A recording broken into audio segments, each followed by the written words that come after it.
তোমার কি কোনো কাজ নেই? শুধু শুধু এখানে জাল ফেলছো? এখানে কোনো মাছই পাবে না। এই ছোট দিঘিটায় কোনো মাছ আছে নাকি বলো? আরে বাবা, এই ছোট দিঘিটায় বড় মাছ না পাই, ছোট মাছ হলেও তো কিছু পাবো, যা রান্না করলে আমাদের দুপুরের খাবার হয়ে যাবে। এই দিঘিটা যে মাছ ধরছো, কেউ যদি কিছু বলে তোমাকে, তখন কি করবে? এই দিঘিটা তো আর তোমার নয়। কি বলছো তুমি গিন্নি? এই দিঘিটায় গ্রামবাসী সবাই তো মাছ ধরে, আমি আজ মাছ ধরছি, তাতে এমন কি হয়েছে? জাল ফেললে তাড়াতাড়ি ফেলো, আমার আবার বাড়ি যেতে হবে। বাড়িতে অনেক কাজ পড়ে আছে। আচ্ছা ঠিক আছে, জাল ফেলছি আমি।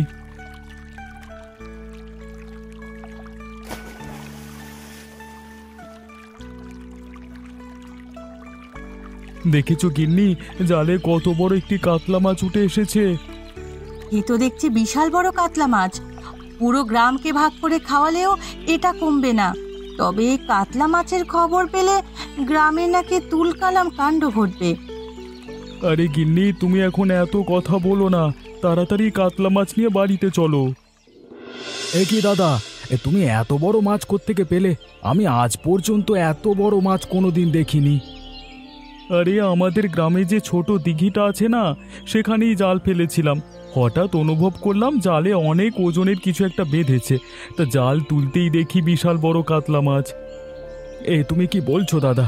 অতটুকু ছোট দিঘিতে এত বড় একটি কাতলা মাছ পেলে তুমি? যে আমি কোনোভাবেই বিশ্বাস করতে পারছি না। আমিও সেখানে ছিলাম তোমার দাদার সাথে। প্রথমে আমি নিজের চোখে বিশ্বাস করতে পারিনি, তবে তোমার দাদা যা বলছে একদম সত্যি কথা বলছে। এত বড় মাছ তা ওই ছোট দিঘিটায়? বাহ দাদা, তাহলে তো আমাদের কপাল খুলেই গেল, কি বলো? কপাল খুলেছে কিনা জানি না, তবে বিশাল বড় একটি মাছ খাওয়ার স্বাদ পাওয়া যাবে। আমি আজকে বিক্রি করব না সবাইকে নিয়ে খাবো, সেটাই ভাবছি। তাহলে তো আরো ভালো হয়, সবাইকে নিয়ে মাছ খেতে ভালোই মজা হবে। আমিও তো সেটা ভাবছি। গ্রামবাসী সবাইকে নিয়ে এই মাছটা আমরা রান্না করে খাবো, বেচা বিক্রি করব না এই মাছটা আর কি। বিক্রি করলে অনেক টাকা পাওয়া যেত, তবে তুমি যখন সিদ্ধান্ত নিয়েছো এই মাছ বিক্রি করবে না, গ্রামবাসী সবাই মিলে খাবে, তবে তাতে আমার কোনো আপত্তি নেই। এটাও একটি ভালো কাজ। কাজ বাজ যা আছে সেরে আয়, কালকে সকালে সবাইকে নেমন্তন্ন দেব। আচ্ছা, তাহলে আমি কাজে যাই। কে সুকান্ত, এত তাড়াতাড়ি করে কোথায় যাচ্ছিস? কোত্থেকেই বা ফিরলি? কাজ শেষ করে হরিপ্রসাদ বাবুর বাড়ি থেকে ফিরছিলাম, বাড়িতেই যাচ্ছি। তা শুনলাম তো দাদা নাকি ছোট দিঘি থেকে বিশাল বড় একটা কাতলা মাছ পেয়েছে। এই কাতলা মাছ ভাগাভাগি করতেই বুঝি তড়িঘড়ি করে বাড়িতে ফিরছিস? আমার দাদা যে ছোট দিঘি থেকে কাতলা মাছ পেয়েছে, সেটা তুমি কোত্থেকে জানলে? আকাশে চাঁদ উঠলে সেটা ঢেকে রাখা যায় না ভাই, সবাই দেখতে পায়। তোরা হয়তো ভেবেছিলিস কথাটা লুকিয়ে রেখে বড় কাতলা মাছটি একারাই ভাগ করে নিবি, কিন্তু আমরা সেটা হতে দেব না। হতে দেবে না মানে? কি বলতে চাচ্ছ তুমি? আমাদের ওই কাতলা মাছের ভাগ দে, না হলে তোর ভাইকে জিজ্ঞেস কর কাতলা মাছ বিক্রি করবে কিনা। আমি তো মাছের ব্যবসা করি, শহরে গিয়ে কাতলা মাছটা বিক্রি করে অনেক দাম পাবো, সেখান থেকে না হয় তোদেরও অর্ধেক ভাগ দেব। না না, আমরা এই কাতলা মাছ বিক্রি করব না, সবাইকে নিয়ে এই কাতলা মাছ রান্না করে খাওয়া হবে। অবশ্যই তোদের এই কাতলা মাছ বিক্রি করতে হবে। আরে বলছি তো কাতলা মাছ বিক্রি করব না, তার উপর তুমি জোর জবরদস্তি করছো কেন? বেশি বাড়াবাড়ি করতে এসো না আমার সাথে, তোমার থেকে আমার শক্তি জোর কিন্তু অনেক বেশি। আচ্ছা, শরীরের জোরে দিমাগ দেখাচ্ছিস, ঠিক আছে আমিও যাচ্ছি। হরিপ্রসাদ বাবুর কাছে তোর ব্যবস্থা করা যায় কিনা সেটাই করছি। যাও যাও, যেটা পারো করে নাও, ঢং দেখাচ্ছে। কি গো ভোলানাথ, তা কি মনে করে আমার বাড়িতে আসলে? তোমার মাছের চালান তো সেই আগেই আমি পাঠিয়ে দিয়েছি। মাছের চালানের জন্য আমি এখানে আসিনি হরিপ্রসাদ বাবু। মাছের চালানের জন্য আসোনি? তাহলে কেন এখানে এসেছো সেটা বলো। গ্রামের খবরাখবর আপনি কিছু রাখছেন? গ্রামে কি ঘটছে সে তথ্য তো আপনার কাছে মনে হচ্ছে নেই। সব কিছু তথ্যই তো আছে, লালটু তো সব খবরই আমাকে এনে দেয়। গ্রামে যে এক বিশাল বড় মাছের কাণ্ড ঘটে চলেছে সেটা কি আপনি জানেন? আপনার লালটু কি সেই সংবাদ আপনাকে দিয়েছে? কিরে লালটু, এই খবর এখনো আমার অজানা কেন? আরে আমার তো ভোলানাথের কাছে খবর নতুন শুনছি আমি। ইয়ে মানে বাবু ইয়ে গাবে। তোমাকে আর লালটু মানে করতে হবে না। হ্যাঁ, আমি বলছি, গ্রামের ছোট দিঘিতে আপনার কর্মচারী সুকান্তের মানে ভাই রতন একটি বিশাল বড় কাতলা মাছ পেয়েছে নাকি, তো সে মাছ নিজেরা ভাগাভাগি করে নিচ্ছে। আপনি কি ওর কোনো ব্যবস্থা করবেন না? ব্যবস্থা তো করব। রাতে কি আমরা সীমা চুরি করে নিয়ে আসব? তুমি সকালেই সেই মাছ বিক্রি করে দেবে। গ্রামের সেই মাছ বিক্রি করা যাবে না, ধরা পড়ব। আর একটি মাত্র মাছ নিয়ে শহরেও যাওয়া যাবে না, লোকসান হবে। দুদিন আমি মাছটি লুকিয়ে রাখবো, তারপর নিয়ে যাব। আচ্ছা ঠিক আছে, করো তোমার যেটা সুবিধে হয়। এই তবে বাবু, ওই ছোট দিঘিতে যেহেতু একটা মাছ পেয়েছে, নিশ্চয়ই আরও মাছ আছে, সেগুলো ধরতে হবে। এটা ঠিক বলেছিস, একটা মাছ যেহেতু আছে আরও আছে। আগে এটার ব্যবস্থা করি, পরে ওটা দেখা যাবে। রাতে তোরা চলে আসিস। আচ্ছা ঠিক আছে বাবু। কি গো রতনদা, তুমি এখানে এভাবে চিন্তিত হয়ে বসে আছো কেন, একা একা নদীর ঘাটে? সব কিছু নিয়ে বড় চিন্তা হচ্ছে। গ্রামে একটি মাছ নিয়ে যেভাবে তুলকালাম কাণ্ড ঘটে চলেছে, সেসব জেনেও কিভাবে নিশ্চিন্তে বসে থাকবো আমি, বলো? আরে রতনদা, তুমি এত চিন্তা করছো কেন? আমরা সব সময় ন্যায়ের পথে আছি। তুমি যেটা করছো সেটা অবশ্যই ন্যায়সঙ্গত। তুমি একটি মাছ পেয়েছো, একা খেতে নয়, সবাইকে নিয়ে ভাগাভাগি করে খেতে চেয়েছো।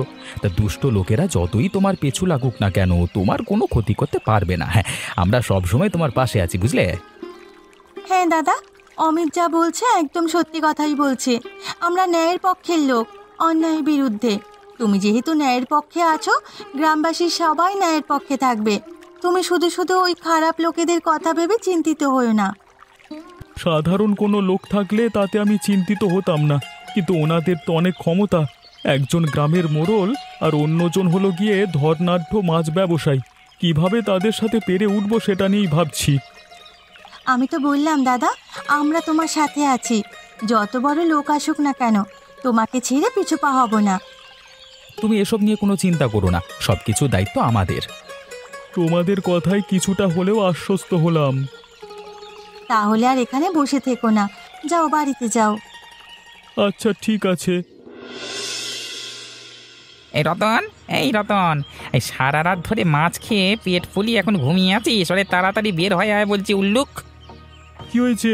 সকাল সকাল তোমরা এভাবে আমার বাড়ির উঠানে এসে চেঁচামেচি করছো কেন? হ্যাঁ, আর মাছের কথাই বা কি বললে ঠিক বুঝতে পারলাম না, আবার বলো। এই গ্রামের সবাইকে ওই বড় মাছ খাওয়াবি বলে এখন নিজেই সেই মাছ খেয়েছিস নাকি বিক্রি করে দিয়েছিস, সেটা বল। কি বলছো তোমরা? আমি তো সে মাছ খাইনি। ভেবেছি আজকে দুপুরে সবার জন্য সেই মাছ রান্না করব। তাহলে সেই মাছ কোথায়? আমার ঘরে রাখা। যাও যাও, তাহলে নিয়ে আসো গিয়ে।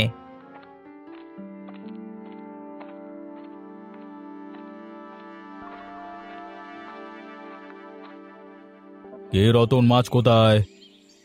আমি ঠিক বুঝতে পারছি না, মাছ তো ঘরেই ছিল, এখন পাচ্ছি না তো।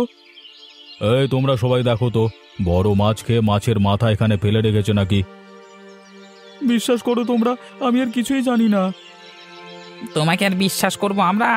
হ্যাঁ বেটা উজবুক। আমাকে বিশ্বাস করতে হবে না, শুধুমাত্র আমাকে একটা সুযোগ দাও, আমি এই সত্যটা বের করে ছাড়বো। আচ্ছা, তোমাকে একটা সুযোগ দেওয়া হলো, তুমি এই সত্য বের করবে, না হলে তোমার বিচার হবে। তোমরা সবাই চলো এখান থেকে। কিরে সুকান্ত, আজকে এত তাড়াতাড়ি কাজ থেকে ফিরে এলি? কাজ শেষ হয়ে গেছে নাকি? তোর শরীর খারাপ করছে নাকি? কি হয়েছে? এমন কিছুই না দাদা। তাহলে চলে আসলি কেন? এমনিতেই তো দেখছিস আমাদের অবস্থা তেমন একটা ভালো নয়। এ সময় কাজ করলে কিছু টাকা পেতাম, তো এভাবে কাজ থেকে ফিরে আসা তো উচিত হয়নি। আমি ইচ্ছে করে কাজ থেকে ফিরে আসিনি দাদা।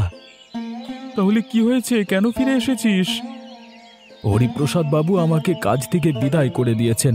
তিনি বলেছেন আমাকে নাকি আর কাজে আসতে হবে না, তিনি আমাকে আর কাজে রাখতে পারবেন না। কি বলছিস তুই এসব? শুধু শুধু হরিপ্রসাদ বাবু তোকে কাজ থেকে বের করে দিলেন? তুই কি কোনো অন্যায় কাজ করেছিলিস নাকি? না দাদা, আমি কোনো অন্যায় কাজ করিনি। তিনি বলেছেন আমার মতো চোরেদের নাকি সে কাজে রাখবেন না। কখন কি তার বাড়ি থেকে চুরি করে নিয়ে যায় কে জানে। কিন্তু আমরা তো কিছু চুরি করিনি। তিনি বলেছেন আমরা নাকি গ্রামবাসীর হক মেরে খাচ্ছি। মানে চুরি করে সব একা রেখে দিয়েছি সব কিছু। থাক থাক, ওসব কথায় কান দিস নে। ওপরওয়ালা যেহেতু আছে, সত্যটা একদিন না একদিন বেরিয়ে আসবে। তুই মন খারাপ করিস না ভাই, অন্য কাজের ব্যবস্থা হবে। আচ্ছা ঠিক আছে দাদা, আমি দেখি অন্য কোথাও কাজ পাই কি না। কিরে রতন, তা কি মনে করে আমার বাড়িতে আসলি? এখন কি তুমিও আমাকে চোর বলবে বুড়িমা? তোমার বাড়িতে আসতে বারণ করবে? চলে যাব তোমার বাড়ি থেকে নাকি? আরে আমি কেমন মানুষ সেটা তুই ভালো করেই জানিস, আর তুই কেমন মানুষ সেটা আমিও ভালো করে জানি।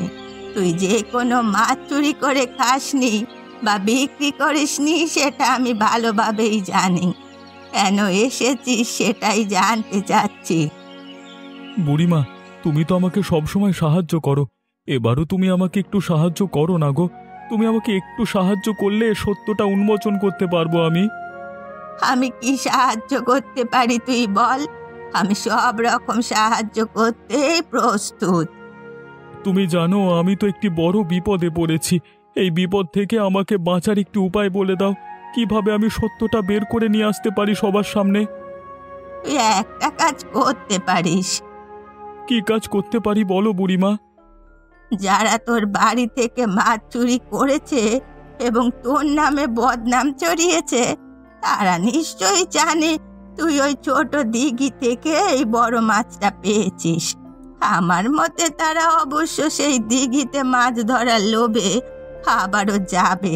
তুই লোকজন নিয়ে রাতে সেখানে পাহারা দিবি। ওরা যখনই চুরি করতে আসবে ধরে ফেলবি, সত্য উন্মোচন হবে। কবে আসবে সেটা কিভাবে বুঝবো?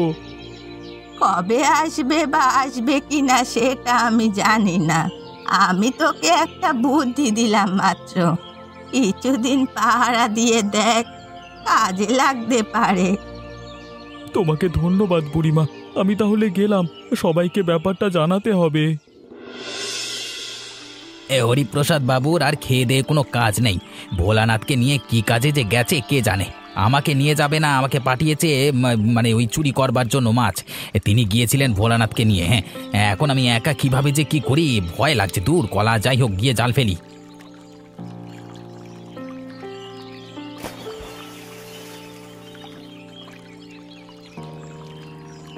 কলা, একটাও জালে তো মাছ উঠলো না। তাহলে কি এই দিঘিটার কোনো মাছ টাছ নেই নাকি? তো মাছ বুঝি পেলে না লালটুদা? না পেলে সমস্যা নেই, অন্য পুকুর থেকে বড় মাছ এনে তোমাকে দিচ্ছি, যেন হরিপ্রসাদ বাবু তোমাকে বকতে না পারে। কি তোমরা সবাই মানে এখানে কি করছো? মানে এখানে কি মজা মারতে এসছো? কিছুই করছি না গো, তোমাদের জন্য অপেক্ষা করছিলাম। তা তো দেখছি তোমরা সবাই আসলে না, তুমি একাই আসলে এখানে। তা বাকি সবাই কোথায়? আমি কিচ্ছু করিনি, তোমরা আমাকে ক্ষমা করে দাও। আমাকে হরিপ্রসাদ বাবু এবং ভোলানাথ পাঠিয়েছে। তোমার হরিপ্রসাদ বাবু এবং ভোলানাথ কোথায়? আমি কিছু জানি না, আমাকে এখানে পাঠিয়ে তারা যেন কোথায় কাজে গেছে। আমাকে ক্ষমা করে দাও। যে মাছ আমার বাড়ি থেকে চুরি করেছিস সেই মাছ কোথায় বের করে দে, তাহলে তোকে কিছু করব না, ক্ষমা করে দেব। আমার সাথে চলো, আমি সেই মাছ বের করে দিচ্ছি। ভোলানাথ না একটি জায়গায় গ্রামের মধ্যে সেই মাছ লুকিয়ে রেখেছে, দুদিন পরে শহরে নিয়ে যে বিক্রি করবে বলে। চল চল, আমাদের নিয়ে চল। ওই দেখো তোমরা সবাই, একটা চোর এটা যাচ্ছে আমাদের এই পথ দিয়ে। এই সেই চোর না, সালা একটা চোর। আরে ও চোর নাকি? ও হলো চোরেদের সাগরে। ওকে দিয়ে ওর মনিষরা চুরি করায়, সেজন্য হয়তো 2 পয়সা পেতেও পারে।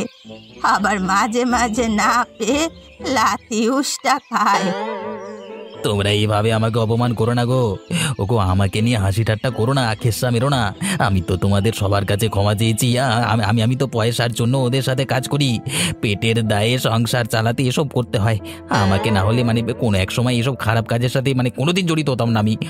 গতকাল রাতেই কিন্তু আমি তোমাদের সকল সত্যটা বলেছি এবং মাছও বের করে দিয়েছি। দুনিয়ায় কাজের কি অভাব পড়েছে নাকি যে চোরেদের সাথে থাকতে হবে? তা তোর সেই মনিব জোচ্চোররা কোথায়?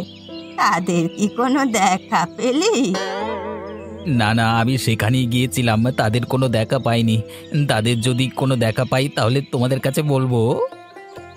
আমরা দুপুরে ছোট দিঘির সেই বড় রুই মাছ দিয়ে গ্রামের ভোজের আয়োজন করছি, যদি খেতে চাস সেখানে চলে আসিস। আচ্ছা ঠিক আছে, তা তা দেখবো পরে, এখন আমি যাই। হ্যাঁ,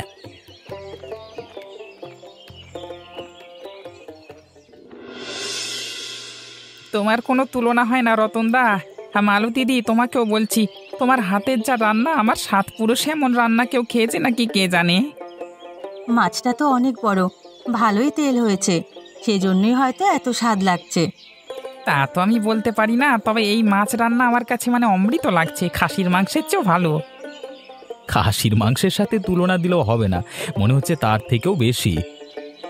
গত দুদিন আমাকে চোর বলে এখন আমার প্রশংসা করছো তোমরা? আসলে আমরা আমাদের ভুল বুঝতে পেরেছি রতনদা, ওই সারা জোচ্চোরদের জন্যই তোমাকে আমরা ভুল বুঝেছি। তুমি এসব কিছু মনে রেখো না, আমরা সবাই ক্ষমা চাচ্ছি তোমার কাছে। হ্যাঁ, তোরা যে যাই বলিস না কেন, রতনের মতো এমন মহৎ লোক গ্রামে কমই আছে। 5 গ্রাম খুঁজলেও এমন লোক পাবে কিনা সন্দেহ।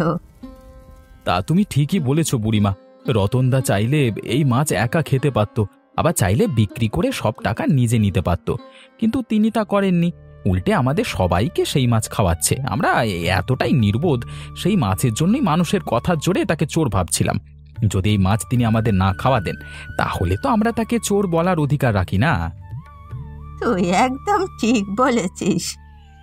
সেটা ভেবে এখন খারাপ লাগছে, তখন এত সব মাথায় আসেনি। ওই মোড়ল এসে আমাদের সবাইকে উস্কে দিয়েছে, তখন আর আমরা ভাবতে পারিনি। তখন ভেবেছি আমাদের মাছ বুঝি রতনদা চুরি করেছে। আসলে এটা আমাদের মাছই ছিল না, ছিল রতনের মাছ। রতনদা তুমি মহৎ মানুষ গো, আমাদের ক্ষমা করে দাও। সেসব মনে রাখিনি আমি কিছুই। এসব মনে রাখলে তোমাদের তো আর মাছ খাওয়াতাম না। এভাবে তোমরা সবাই খাবার খাও, আমি তোমাদের ক্ষমা করে দিয়েছি। যাও যাও যাও। এ কি হরিপ্রসাদ বাবু এবং ভোলানাথ, আপনারা এখানে এসেছেন কেন? আপনাদের এখানে তো কোনো কাজ নেই, কোনো চোরেদের ঠাঁই এখানে নেই। আরে এত কথা বলছো কেন? আরে খাবার রাখো, আগে এই শালাদের ধরো, তারপর শাস্তি পাওনা হয়ে আছে, মারবো। আরে খাবার রেখে উঠো না তোমরা, তোমাদের মতো খাবার খাও তোমরা, বাকিটা আমি দেখছি। আপনারা এখানে এসেছেন কেন হরিপ্রসাদ বাবু? এই খাবারের মধ্যে এখানে এসে কোনো ঝামেলা করবেন না। আমরা এখানে কোনো ঝামেলা করতে আসিনি, আমরা ক্ষমা চাইতে এসেছি।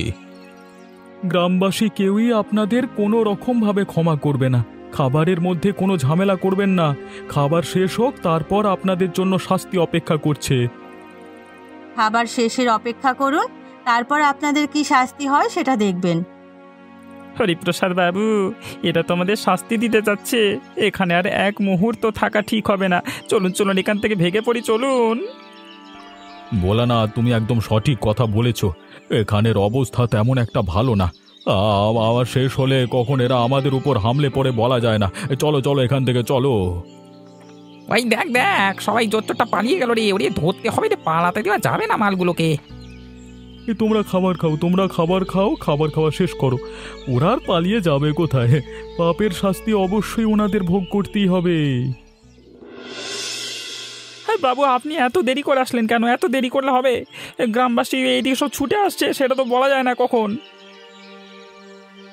আমি যতটা সম্ভব তাড়াতাড়ি করবার চেষ্টা করেছি রে। আমি তো আর তোদের মতো জোয়ান লোক না, দৌড়ে আসতে পারি না, তাই আমার একটু দেরি হচ্ছে, হাঁপানি হচ্ছে। তা কোন দিকে যাব এটাই তো বুঝতে পারছি না। কোন রাস্তায় গেলে সোজা গ্রাম থেকে পালিয়ে যেতে পারবো বলুন তো? সেটাই তো ভাবছি। রাস্তা ধরে গিয়ে যদি দেখি গ্রামবাসী সামনে পড়েছে, তখন কি হবে? কি হরিপ্রসাদ বাবু, ভোলানাথ দা, ব্যাগ গুছিয়ে কোথায় যাচ্ছ তোমরা?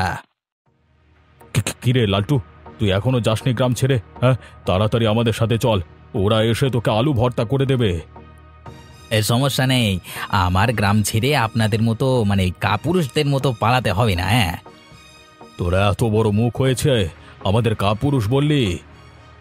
যারা গ্রাম ছেড়ে এভাবে চোরের মতো পালিয়ে যায় তারা তো কাপুরুষ। তুই গ্রামে থাক না, তারপর দেখ তোর কি হয়। আমার সাথে সমঝোতা হয়ে গেছে, ওরা যা চেয়েছে আমি সেটাই করেছি। ওরা আমাকে এখন ক্ষমা করে দিয়েছে, আপনাদের পথ আপনারা মাপুন। দেখলেন হরিপ্রসাদ বাবু, আপনার চেলা এক নিমেষে পাল্টি মেরে দিল। ওরে হাতি গর্তে পড়লে চামচিকে তো লাথি মারে রে, জানিস তো। আপনি এখন হাতি নন বাবু, আপনি এখন চামচিকা। যান যান যান যান, তাড়াতাড়ি যান, পালান, এই গ্রামবাসী আসলো বলে।